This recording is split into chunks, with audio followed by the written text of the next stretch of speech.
താമരശ്ശേരിയിലെ 9 വയസ്സുകാരിയുടെ മരണകാരണം മസ്തിഷ്ക ജ്വരമെന്ന് postmortem report. Amoebic മസ്തിഷ്ക ജ്വരമാണോ എന്ന് സ്ഥിരീകരിച്ചിട്ടില്ല. കുട്ടിയുടെ ആന്തരിക അവയവങ്ങൾ പരിശോധനയ്ക്ക് അയച്ചിട്ടുണ്ട്. കോരങ്ങാട് LP സ്കൂളിലെ 4ാം ക്ലാസ് വിദ്യാർത്ഥിനി അനയെയാണ് കടുത്ത പനി ബാധിച്ച് ചികിത്സയിലിരിക്കെ മരിച്ചത്. അഭിജിത്ത് മുഴക്കുന്ന് നമുക്കൊപ്പം ചേരുകയാണ്.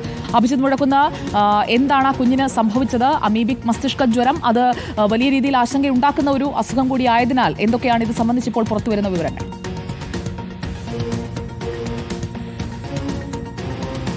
സുജയ, കുട്ടിക്ക് അമീബിക് മസ്തിഷ്ക ജ്വരമാണോ ബാധിച്ചത് എന്ന കാര്യത്തിൽ ഒരു സ്ഥിരീകരണം ഉണ്ടായിട്ടില്ല. കുട്ടിക്ക് മസ്തിഷ്ക ജ്വരമാണ് എന്നുള്ളത് പ്രാഥമിക പോസ്റ്റ്മോർട്ടം റിപ്പോർട്ടിൽ വ്യക്തമായിട്ടുണ്ട്. ഇനിയിപ്പോൾ ആന്തരിക അവയവങ്ങളുടെ പരിശോധനാ ഫലം വരേണ്ടതുണ്ട്. അതിനുശേഷം മാത്രമേ അമീബിക് മസ്തിഷ്ക ജ്വരമാണോ എന്നുള്ള കാര്യത്തിൽ ഒരു വ്യക്തത വരികയുള്ളൂ. കുട്ടി തൊട്ടടുത്തുള്ള ഒരു കുളത്തിലൊക്കെ കുളിച്ചിട്ടുണ്ട്. അതിനാൽ തന്നെ അമീബിക് മസ്തിഷ്ക ജ്വരമാകാനുള്ള സാധ്യത തന്നെയാണ് ഏറ്റവും കൂടുതൽ ചൂണ്ടിക്കാട്ടുന്നത്.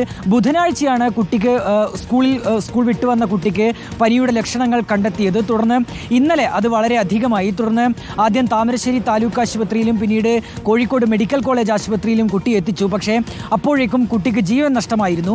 പിന്നീടാണ് ഒരു സംശയം ഡോക്ടേഴ്സൊക്കെ പ്രകടിപ്പിച്ചതിനെ തുടർന്ന് കുട്ടിയുടെ പോസ്റ്റ്മോർട്ടം നടത്തുകയായിരുന്നു. ഈ പോസ്റ്റ്മോർട്ടം റിപ്പോർട്ടിലാണ് ഇങ്ങനെ ഒരു മസ്തിഷ്ക ജ്വരമാണ് ഈ മരണത്തിലേക്ക് നയിച്ചത് എന്നുള്ളൊരു കാരണം വ്യക്തമായത്. നിലവിലേതായാലും കുട്ടിയുടെ സഹോദരി ഉൾപ്പെടെയുള്ളവരെ ഈ ക്വാറന്റൈനിലൊക്കെ പ്രവേശിപ്പിച്ചിട്ടുണ്ട്. അവർക്കും ചില പനിയുടെ ലക്ഷണങ്ങളൊക്കെ കാണിക്കുന്നുണ്ട് എന്നുള്ളതാണ് ലഭിക്കുന്ന വിവരം.